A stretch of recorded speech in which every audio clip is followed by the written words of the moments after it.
अच्छा बाबू, मैं गायक कलाकार त्रिलोकीनाथ गिरी एवं पूरी पार्टी जय म्यूजिकल परफॉर्मेंस यूट्यूब चैनल की ओर से एक अजीबो गरीब दास्तान आप लोगों के बीच में भेज रहा हूं। पूरे बिरहा जगत के श्रोताओं के चरणों में एक स्वर से मेरा प्रणाम है।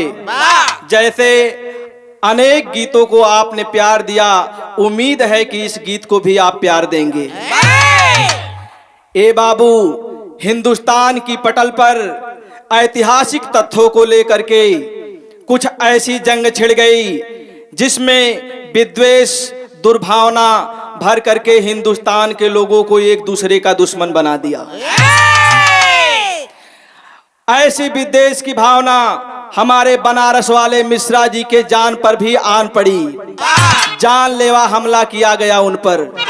आखिर इस जानलेवा हमले का जिम्मेदार कौन था और इस जानलेवा हमले के पीछे राज क्या था? आज इस राज से पूरे पर्दे को इस विरहे के माध्यम से उठाया जाएगा। कभी 4 लाइन भूमिका का अंदाज देते हो मास्टर, कैसे?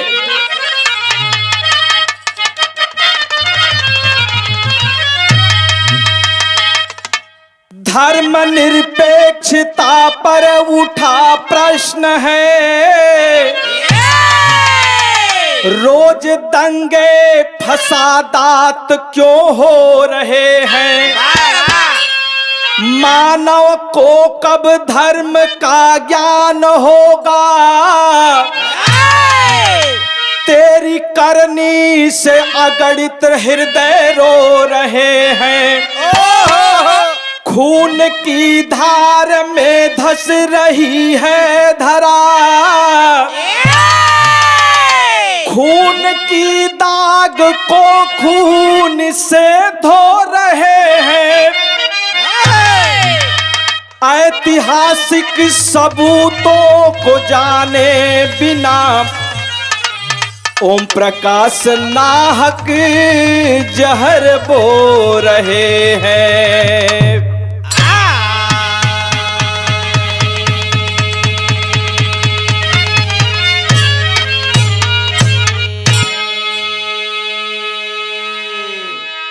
ए बाबू, इतिहास के तथ्यों को जाने बिना कभी कभी अनजाने में भूलवश बातों के गलत फहमी में एक दूसरे के दुश्मन बन बैठते हैं। यहाँ बिरहा में एक लाइन कव्वाली का टुकड़ा लगा था मास्टर, कैसे?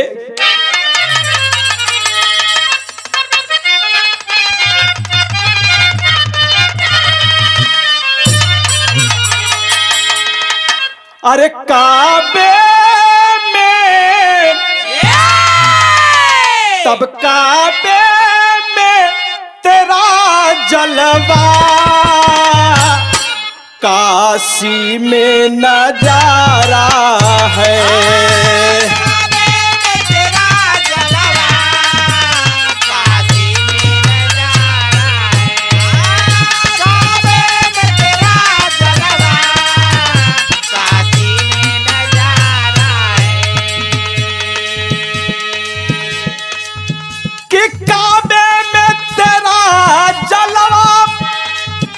अरे काशी में नजारा है,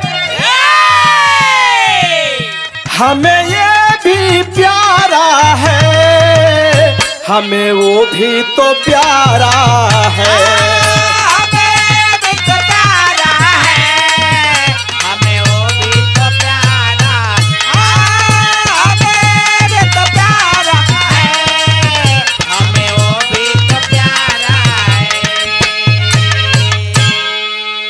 लेकिन जिस देश में प्रजातंत्र फल फूल रहा हो, उस देश में संविधान की दुर्दशा कैसी हो रही है? कवि जी लिख रहे हैं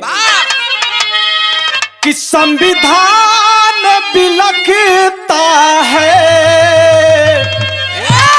अरे संविधान बिलखता है, भगवान की जरूरत है।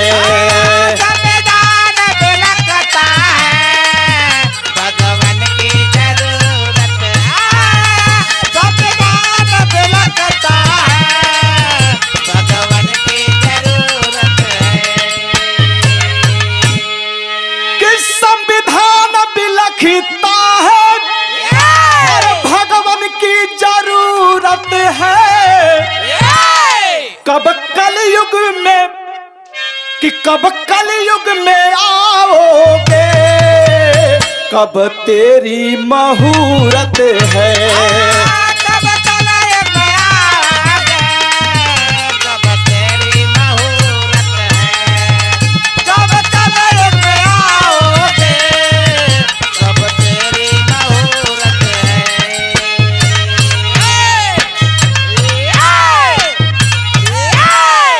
अन्याय और जुर्म से लड़ने के लिए एक बार पुनः परमात्मा को धरती पर आना पड़ेगा, तब जाकर के धर्म की स्थापना हो पाएगी। यही ठेते कहानी का शुरुआत होता हो। कैसे मास्टर?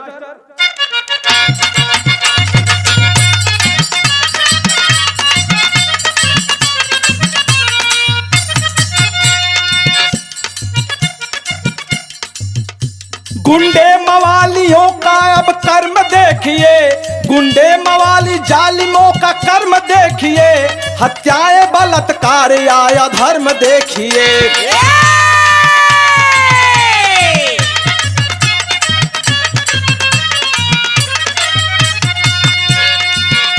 जाति धर्म के नाम पर है पार्टियां बनी, जाति धर्म के नाम पर है पार्टियां बनी, वर्चस्व कायम करने हेतु जंग है ठनी।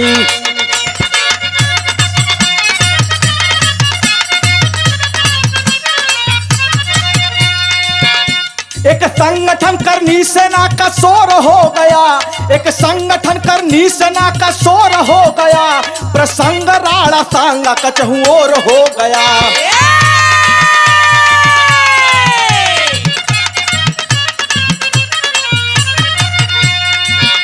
सांसद के घर पर चढ़कर बवाल कर दिए, सांसद के घर पर चढ़कर बवाल कर दिए, कानूनी व्यवस्था को भी बेहाल कर दिए। क्या बात है?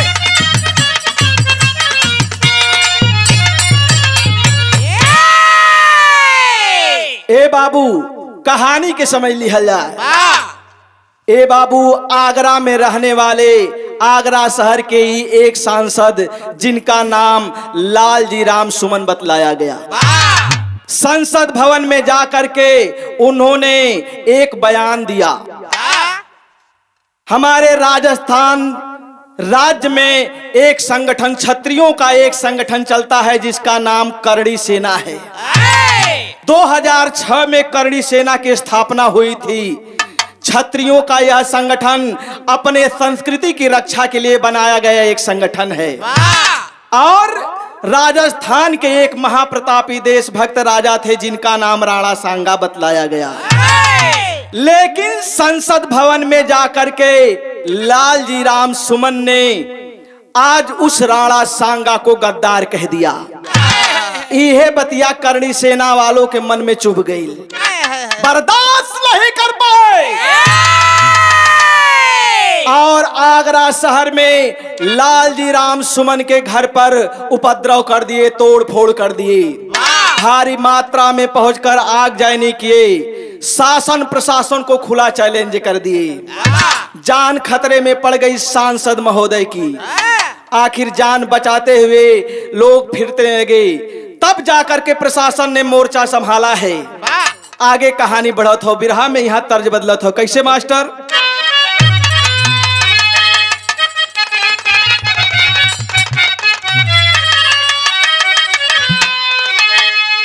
करणी सेना वाले जब लालजी राम सुमन के घर पर आतंक कर रहे थे, लालजी राम सुमन किस पार्टी से सांसद हैं इसे भी जान लेना जरूरी है बाबू।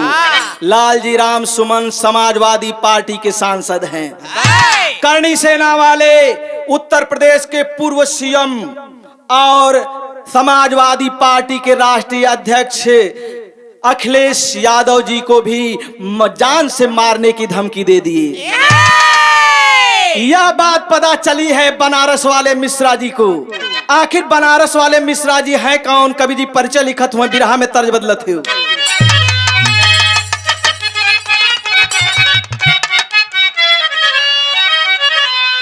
अरे झुलनिया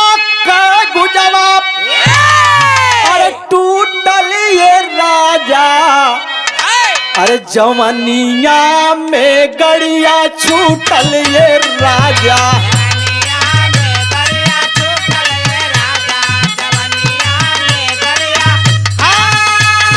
छूटल ये राजा, छूटल ये राजा, छूटल ये राजा, जवनिया में गड़िया छूटल ये राजा, जवनिया में गड़िया छूटल ये राजा।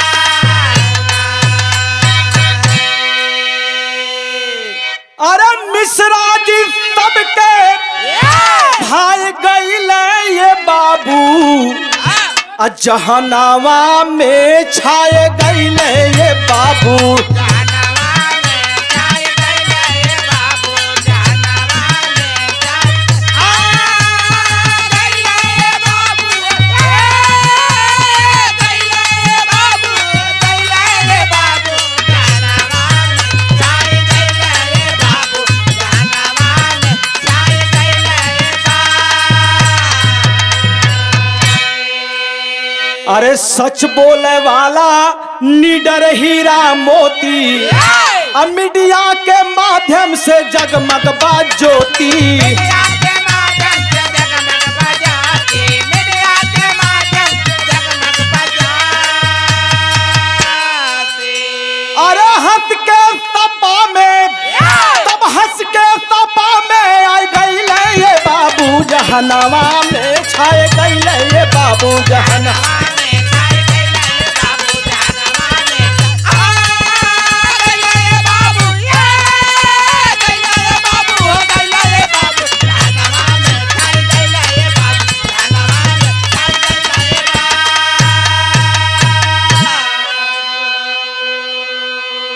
कि गरज पड़े हैं मिश्रा जी, अरे गरज पड़े हैं मिश्रा जी, हर व्यक्ति नमक हलाल बने, और सरकार की गंदी नीतियों पर एक भारी भूचाल बने।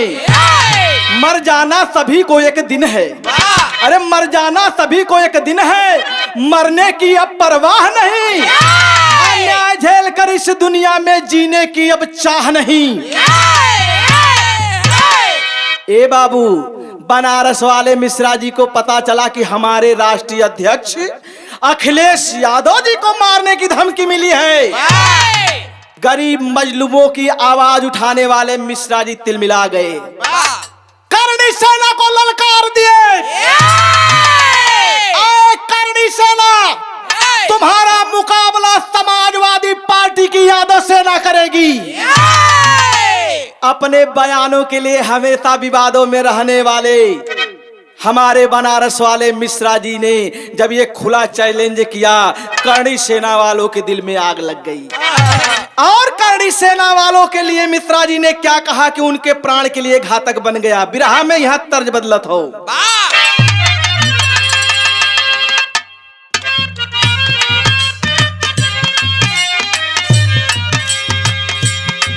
तुम अगर साथ देने का वादा करो, तुम अगर साथ देने का वादा करो, मैं यूं ही माटी नाग में लुटाता रहूं।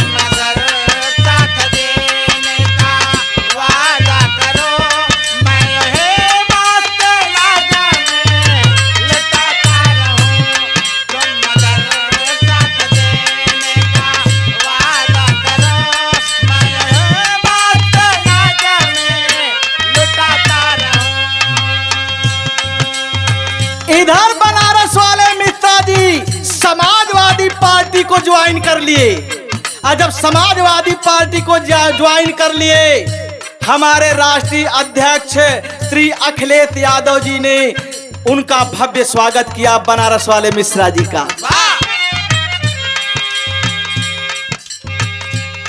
प्यारे अखिलेश जी ने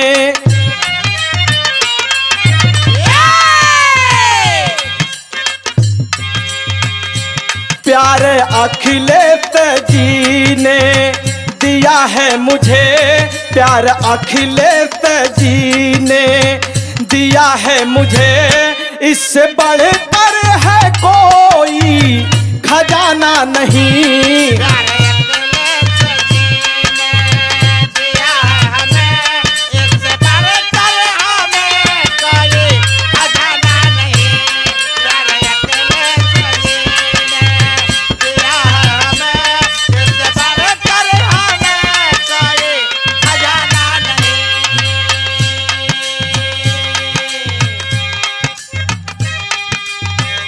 मैं सपा का सिपाही सदा के लिए,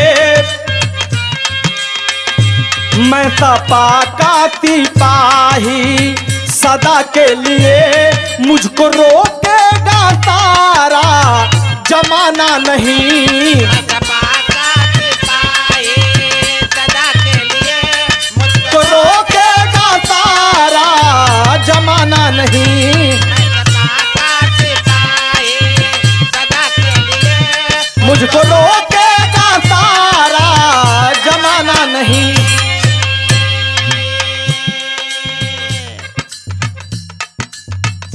यह कथन कितने लोगों को खलने लगा, करणी सेना की करनी बताने लगे। इंटरव्यू मीडिया वालों ने जब जब लिया, पीड़ितों से हमदर्दी जताने लगे। 12 अप्रैल आया शनिवार दिन, 12 अप्रैल आया शनिवार दिन, आगे क्या होगा कोई ठिकाना नहीं। शनिवार दिन आज क्या होगा कोई ठिकाना नहीं। शनिवार दिन आज क्या होगा कोई।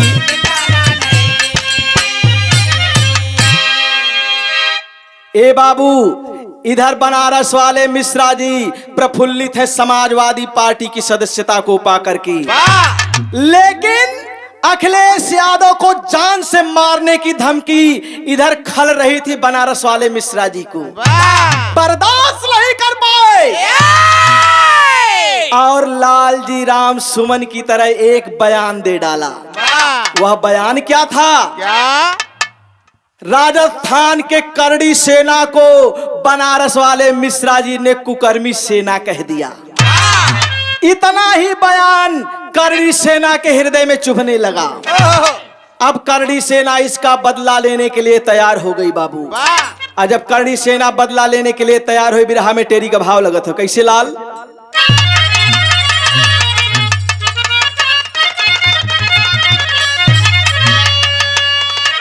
अरे विधाता का अवतार चाहिए, अरे विधाता का अवतार, विधाता का अवतार चाहिए। वसुधा बिलख पड़ी अंबर को या तू आता,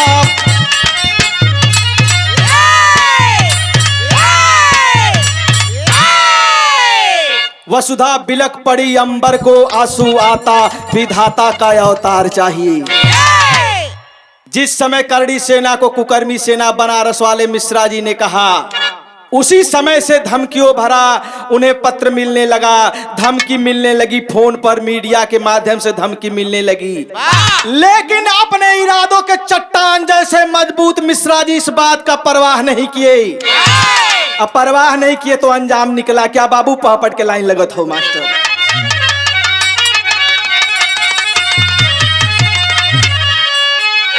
अरे चाकू से मरले, अरे चाकू से मारे लगले निर्दयिया मिश्रा भैया के, अरे चाकू से मारे लगले निर्दयिया मिश्रा भैया के, जान बचावले जुट के कुल देखवैया मिश्रा भैया के।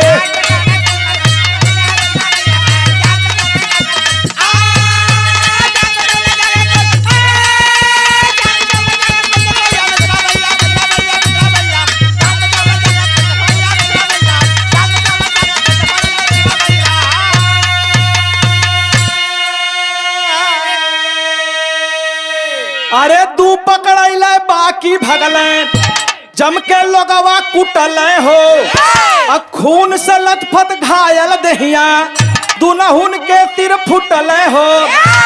अरे अस्पताल में चालू भइल दवाइया मिश्रा भैया के, सोच सोच के आवत बाप रोवैया मिश्रा भैया के।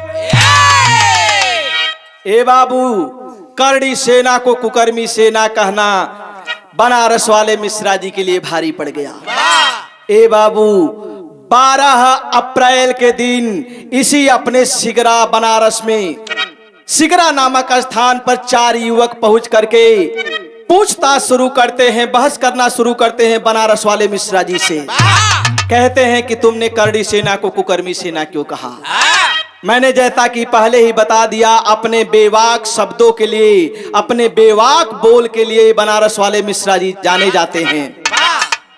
मिश्रा जी ने चट्टान भरे इरादों में उस करड़ी सेना को दोबारा कुकर्मी सेना कह दिया। उनके कर्म को गिनाने लगे। अरे इतिहास में जब राणा सांगा को लालजी राम सुमन ने गद्दार कह दिया तो तुम लोगों ने उनके घर पे उपद्रव कर दिया, परिवार के जान खतरे में पड़ गई। तुम्हारी सेना जो कि अपने धर्म, अपने संस्कृति की रक्षा के लिए बनाई गई, एक सांसद के घर पे चढ़ के उसके परिवार के जीवन को खतरे में डाल दिया। क्या यह कर्म तुम्हारे लिए अच्छा था? ये कर्म वास्तव में तुम्हारे लिए निंदनीय था। तो तुम करड़ी सेना नहीं, कुकर्मी सेना हो। आय हाय, बनारस वाले मिश्रा जी के इतना कहे के देरी रहल बाबू हो। वो चारों युवक तुरंत बनारस वाले मिश्रा जी पर हमला कर दिए। लात घूसों से मारना शुरू किए, चाकू से मारना शुरू किए, और प्रमाण यहाँ तक मिला कि कट्टे के मुठिया से भी वार किया गया। लहूलुहान हो गए। आसपास के लोग देखे, दौड़ कर जाकर के बनारस वाले मिश्रा जी की जान बचाते हैं और उन युवकों को धर करके धरपकड़ शुरू करते हैं। लोग उसमें 2 भाग जाते हैं, 2 पकड़े जाते हैं। 2 युवकों की तो जमकर पिटाई होती है, लेकिन घायल है मिश्रा जी। और घायल है मिश्रा जी जब कहानी आगे बिरहा में बढ़त हो, आधा के लाइन लगत है। कैसे मास्टर?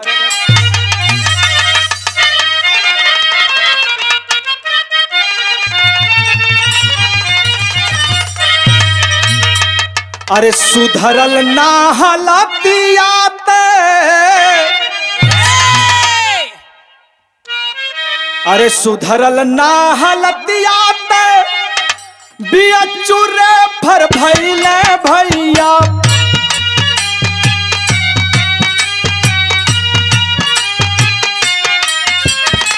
बिचवन में खेला होई गइले बढ़िया।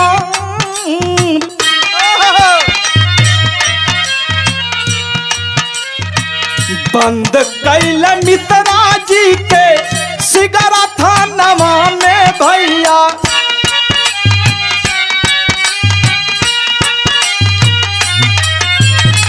लिखा पढ़ी कई के प्रशासन तैया।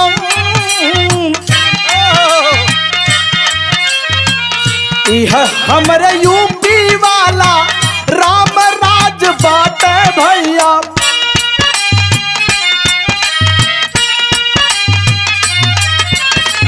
कैसन कानून बाटे, कैसन सरकार।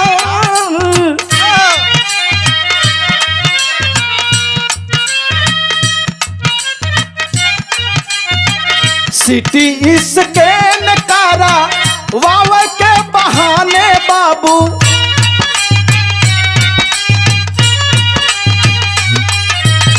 जेलिया में ठूट दहला बिना उपचार।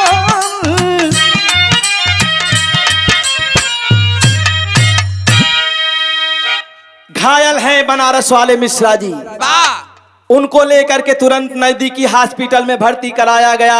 हालत गंभीर हो गई, हालत गंभीर हो गई उनकी। पुलिस वाले चारों तरफ से शासन प्रशासन के लोग घेरे हैं। डॉक्टर से बात किए, डॉक्टर ने कहा हालत गंभीर है, इन्हें बीएचयू रेफर करना पड़ेगा। प्रशासन के लोग कहे डॉक्टर साहब आप रेफर करिए, हम इन्हें सही सलामत बीएचयू पहुंचाएंगे। लेकिन प्रशासन के लोग बनारस वाले मिश्रा जी को लोकल हॉस्पिटल से लेकर बीएचयू के लिए चले, लेकिन बीएचयू ले नहीं गए। ए बाबूजी, ला करके बिना उपचार के उन्हें सिगरा थाने में बंद कर दिया जाता है। सीटी स्कैन कराने के बहाने प्रशासन लेकर निकला था, लेकिन जेल में डाल दिया। अब शासन प्रशासन पर कवि जी सवाल कर रहे हैं, क्या सदर आधा के लाइन लगल।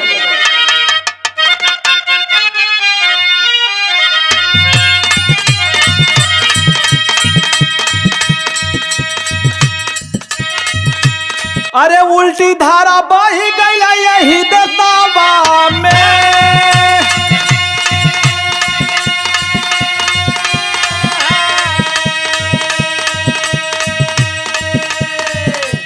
पीड़ित के साथे होला काहे अत्याचार।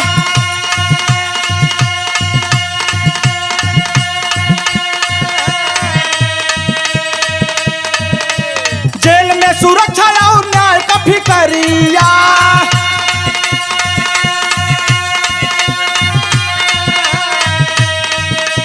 अरे जेल में सुरक्षा और न्याय का फिक्रिया।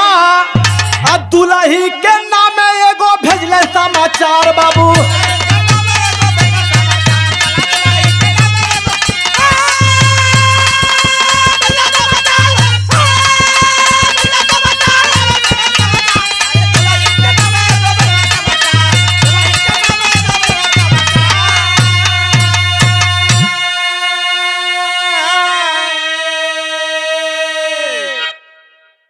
बनारस वाले मिश्रा जी को ले जाकर के प्रशासन उल्टा जेल में डाल दिया। शासन से सवाल करने पर कवि की कलम मजबूर हो गई। क्या पीड़ित को ही सजा मिलेगी? क्या पीड़ित के साथ ही अत्याचार होगा?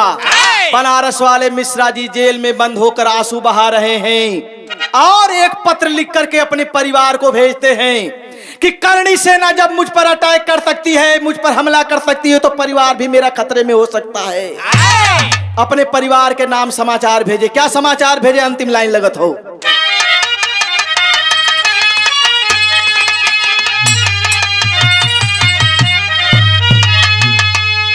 अरे हमरे खातिर तब हमरे खातिर आत जिन बहाया दुलही। तक केहू अन्याय करे त लड़के मर जाया दुलही।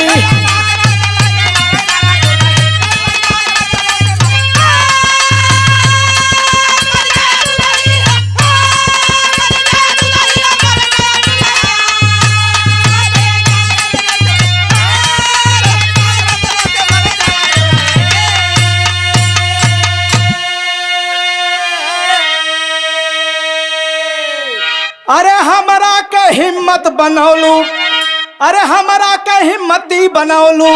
सुना मोरी रनिया, तो ही हमार शान बाटू, तो ही जिंदगनिया।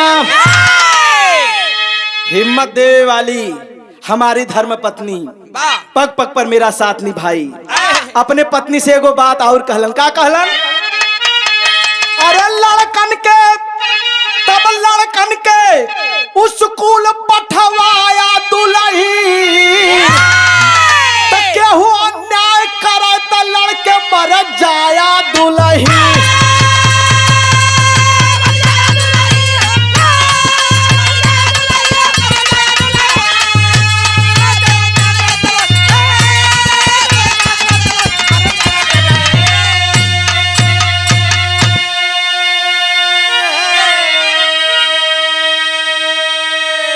मैं तो जेल में बंद हूं, मेरा न जाने क्या होगा।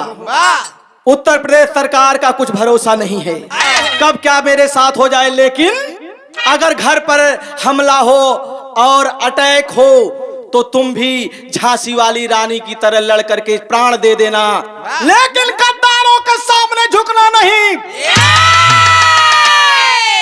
इतनी बात जौने समय पत्नी के कहले होवन बाबूजी। और एगो बात बतावत होन। का बतावत होन?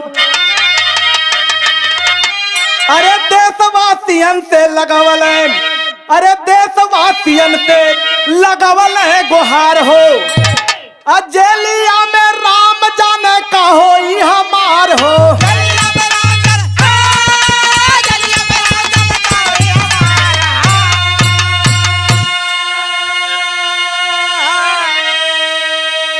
अरे झांसी वाली रानी तब झांसी वाली रानी अरे बन जाया दुलही। तो केहू अन्याय करे तो लड़के मर जाया दुलही।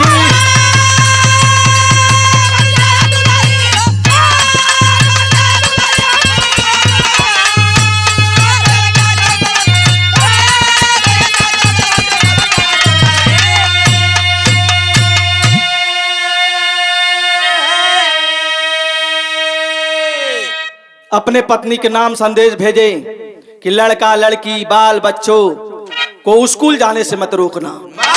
मैं शहादत देने के लिए तैयार हूं। तो इस पीडीए की लड़ाई के लिए मेरा पूरा परिवार शहादत देगा। ए बाबू ईता अपने दुल्ही के नामे संदेश भेजनल। इधर राष्ट्रीय अध्यक्ष माननीय अखिलेश यादव जी के नाम भी एक पत्र लिखलन। ओ पत्र में अंतिम बात कहलन। का कहलन? अरे पीडीए की लड़ाई कभी न रुकने पाए, अपना संदेश अखिलेश को पठाए। अरे समाजवादी झंडा लहराया दुल्ही, केहू अन्याय करे तो लड़के मर जाया दुल्ही।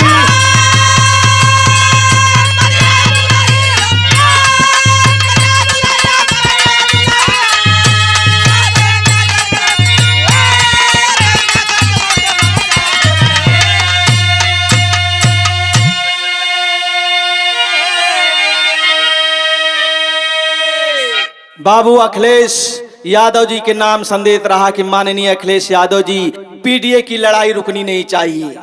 हम रहे ना रहे, हमारा रहना जरूरी नहीं है, लेकिन आपकी लड़ाई जो चल रही है इसे रहना जरूरी है। हमारे आने वाले पीढ़ियों के साथ न्याय होना चाहिए। अन्याय हिंदुस्तान में बर्दाश्त नहीं किया जाएगा। यह कार्य केवल समाजवादी पार्टी के राष्ट्रीय अध्यक्ष माननीय अखिलेश सरकार में ही संभव हो सकता है। ए बाबू, ये बनारस वाले मिश्रा जी का संदेश रहा। इधर एक बात और चलते बिरहा के अंत में बता देना चाहता हूं कि हमारे राजस्थान के महाराजा राणा सांगा भी गद्दार नहीं थे। वो विदेशी ताकतों के विद्रोह में विदेशी ताकतों को उखाड़ने के लिए राजपूतों को एकत्रित करने वाले एक वीर थे। मैं बता दूं कि इतिहास में उनका शासन 1509 ईस्वी से लेकर के 1528 ईस्वी तक माना जाता है। राणा सांगा ने जो इब्राहिम लोदी को हराने के लिए बाबर को भारत में आमंत्रित किया था, ऐसा कुछ इतिहासकार मानते हैं। बाबर नामा में कहीं कहीं ये बात सुनने को मिलती है, इसकी प्रामाणिकता सिद्ध नहीं है, लेकिन यह प्रमाण अवश्य है कि हमारे राणा सांगा एक देशभक्त वीर थे जो देश के लिए कुर्बानी दिए और विदेशी ताकतों से भारत से उखाड़ फेंकने के लिए प्रतिबद्ध थे। जिस बाबर को आमंत्रित करने का इल्जाम उनके ऊपर लगाया जाता है, उसी बाबर से 1527 ईस्वी में खानवा के मैदान में युद्ध लड़के बाबर को पराजित किया था। तो आप कैसे कह सकते हैं कि महाराणा सांगा गद्दार थे? यह इल्जाम लगाना गलत है। दोनों ही पक्ष के लोगों में कुछ गलतफहमी है, मिल बैठ करके सुलझा लेने में हमारी आपकी भलाई है। इसी में हमारे देश का उन्नति है और विकास है। कहना है अंतिम लाइन गुरु घराने का परिचय कि गुरु बिहारी गुरमन, कि गुरु बिहारी गुरमन बलदेव जी दुख दर्शाए, शंकर यादव रमधारी जी मिलकर धीर बधाए। अरे विधाता का अवतार चाहिए भैया, विधाता का अवतार चाहिए। त्रिलोकी ओ